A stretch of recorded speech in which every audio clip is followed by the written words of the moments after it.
घर से दूर होने पे जो पीड़ा होती है ना, मैं समझ सकता हूं बेटा। मैं इस जिंदगी को जिया हुआ हूं। 8 साल ना हॉस्टल में रहा हूं, 8 years in the hostel. But आज अगर मैं बात करूं ना, मेरे कोई भी जो है ना भाई, आज बहुत बड़ा कोई आदमी नहीं हूं, बहुत बड़ा कोई सक्सेसफुल पर्सन नहीं हूं, लेकिन जो भी पार्शियल जो सक्सेस है उसमें हॉस्टल का बड़ा रोल है, बहुत बड़ा रोल है, बहुत बड़ा रोल है बेटा। क्योंकि मैं जब घर पे रहता था, घर से जाता था तो अलग ही होता था, एकदम बोल नहीं पाता था, शर्मिला होता था, किसी से बात करते हुए 4 बार सोचता था, डर लगता था, हिम्मत नहीं होती थी। लेकिन जैसे हॉस्टल में 2 साल रहा, उसके बाद में बोला किससे बात करनी है, बोला प्रधानमंत्री से करनी है, लचल कर आते 2 मिनट बात कर आते, इतना चेंज आता है। तो घर से बाहर निकलना, क्योंकि कुछ बच्चे, मेरी बात को ध्यान सुनना बेटा, इस दुनिया में कुछ बच्चे ऐसे हैं जो फुटपाथ पे रहते, सरकारी स्कूल में पढ़ने के बारे में भी उनके लिए बहुत बड़ी बात है।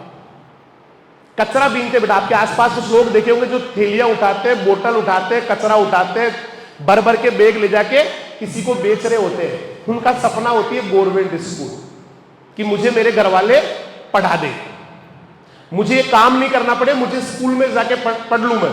एक सपना है उन बच्चों का। जो बच्चे फिर गवर्नमेंट स्कूल में पढ़ते हैं, वो प्राइवेट स्कूल के बच्चे जब निकल रहे होते हैं, टाई लगा के, बेल्ट लगा के, आई कार्ड डाल के, जूते पहन के, अप टू डेट अलग ड्रेस में, तो वो ये सोचते हैं कि काश मेरे पापा ना मुझे प्राइवेट स्कूल में पढ़ाए। बहुत बड़ा सपना होता है बेटा उनका ये। अब जो बच्चे हॉस्टल उसमें प्राइवेट स्कूल में पढ़ रहे होते हैं, उनके सपने अलग होते हैं कि सर मैं पढ़ने तो जाता हूं, लेकिन शाम को आके पढ़ नहीं पाता हूं, घर पे माहौल नहीं होता, कभी मम्मी कह देती है बकरी चली गई, कभी है ना खेत में जानवरों को भगाने जाता हूं, कभी पापा दादाजी कहते थे बेटा हुक्का भर के ला, चिलम भर के ला, कभी मम्मी कहती है बेटा एक फटाफट ये कटोरी लेके आ, थाली लेके आ, प्याली लेके आ, कभी जो है ना दादी कह देती है बेटा एक बार देखना मम्मी बाहर गई हुई है, चूल्हे के ऊपर रोटी कहीं जल तो नहीं कि एक बार उलट कर देना उसको। कभी छोटे वाला मुन्ना आता है, भैया भैया भैया आज ना दादाजी ने मेरे को टॉफी दिया, डिस्टर्ब करता है। तो उनका सपना होता है कि मुझे कोई ऐसी जगह मिल जाए जहां मैं आराम से बैठ के अकेला पढ़ पाऊं, जहां हर कोई मेरे आसपास के लोग भी पढ़ रहे हो, क्योंकि पढ़ाई माहौल से होती है बेटा। जहां माहौल होता है ना, जैसे आप अकेले घर पे रह रहे, ज्यादा पढ़ूंगा ये सोचता मैं जाके पढ़ूंगा, पढ़ लूंगा, पढ़ लूंगा, पढ़ लूंगा, ऐसे करते करते रात हो जाती है, सो जाते हैं। सुबह फिर उठते हैं, सुबह उठते ही पढ़ूंगा, फिर सुबह उठ के पता चलता है जब नहाते हैं तब तक बस की स्कूल बस का हॉर्न आ जाता है, बैग उठा के वापस ले आते हैं। मेरे साथ भी अभी भी होता है। मैं कल 3 बुक लेके गया था कि कंप्यूटर पे काम करूंगा, फिर ऐसे बैठे बैठे मैंने करेंगे करेंगे करेंगे ऐसे करके टाइम पूरा हो गया, वो बुक ऐसे कैसे उठा के वापस ले आए, तीनों किताब। आज की बात है, 3 किताब अभी लेके आया मानस अपने हाथ में, नहीं कर पाया क्योंकि माहौल नहीं था। जबकि यहाँ ऑफिस में दिन भर मैं बहुत अच्छा काम कर लेता हूँ, क्योंकि सारे लोग काम कर रहे होते हैं।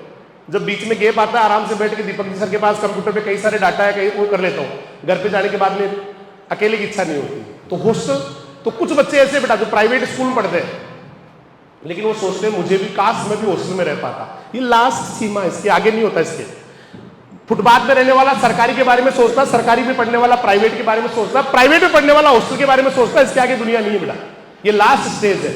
धन्यवाद देना अपने मम्मी पापा को, थैंक्स बोलना परम पिता को, ईश्वर को, अल्लाह को, वाहेगुरु को, अपने मम्मी पापा को कि तुम्हें हॉस्टल में रख के पढ़ा रहे हो। दुनिया के कुछ बच्चे हैं जो बेचारे हॉस्टल छोड़ो, आप स्कूल नसीब नहीं बेटा, उन परम पिता को, अपने पापा को, मम्मा को धन्यवाद देना कि मुझे अगले लास्ट स्टेज में ले जाके डाल दिया है। अब अगर कमी रही तो मेरी है, मम्मी पापा की नहीं है। अगर मैं अच्छा नहीं कर पाया तो अब कमी मेरी है, मम्मी पापा की नहीं है, क्योंकि उन्होंने तो अपनी तरफ से हाईएस्ट लेवल दे दिया बेटा। Highest level is the hostel, वो दे दिया बेटा। इसके आगे अगर कमी रख रहे हो तो आप रख रहे हो। इसके आगे अगर कोई कमी है ना बेटा, तो उसके लिए आप ही जिम्मेदार हैं।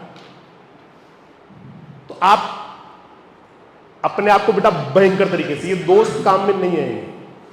एक बार अभी हालांकि थोड़ी बातचीत करनी चाहिए, नया नया बच्चा है, आपस में एक दूसरे से, लेकिन एक बार अगर बोलने की आदत पड़ गई ना, बात करने की, गांव में कहते हैं पटेलाई करने की, फिर रहा ही नहीं जाता है, फिर रहा नहीं जाता बेटा। फिर तो बात वही जाके कमरे में बैठूं और बातें करूं, उससे बड़ा मजा आता है बातों में। एक बार रस लग जाता है ना, बहुत आनंद आता है बातों में। हालांकि दिक्कत इसलिए नहीं आएगी क्योंकि एक बार सिस्टम प्रॉपर शुरू होने के बाद में आपको अकेला छोड़ेंगे ही नहीं। हॉस्टल केवल सोने के काम में आएगा।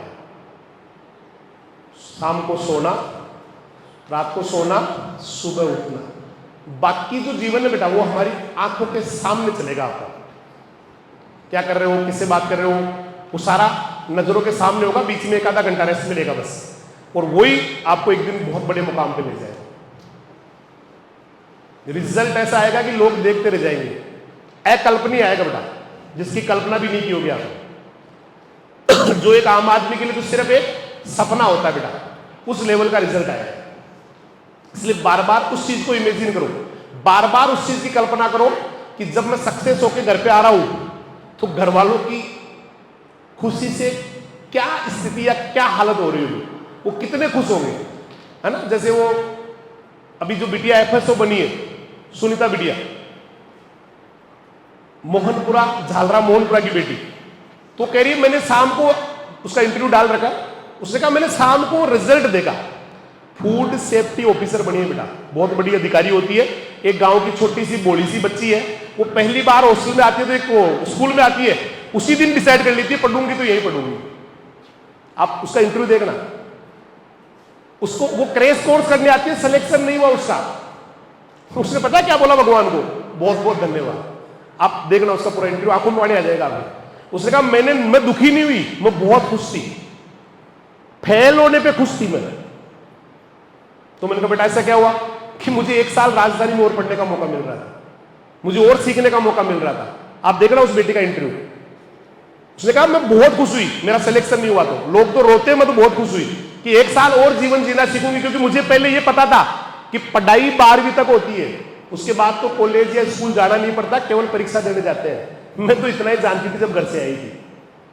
उसने कहा मैं जब घर से आई तो मैं तो इतना ही जानती थी कि पढ़ाई 12वीं क्लास तक होती है, उसके बाद में पढ़ाई होती ही नहीं, क्योंकि मेरे आसपास की जो बच्ची है वो कालाडरा सरकारी कॉलेज में जा रही होती है या किसी और कॉलेज में, तो वो जाती ही नहीं थी, वो तो परीक्षा देने जाती थी।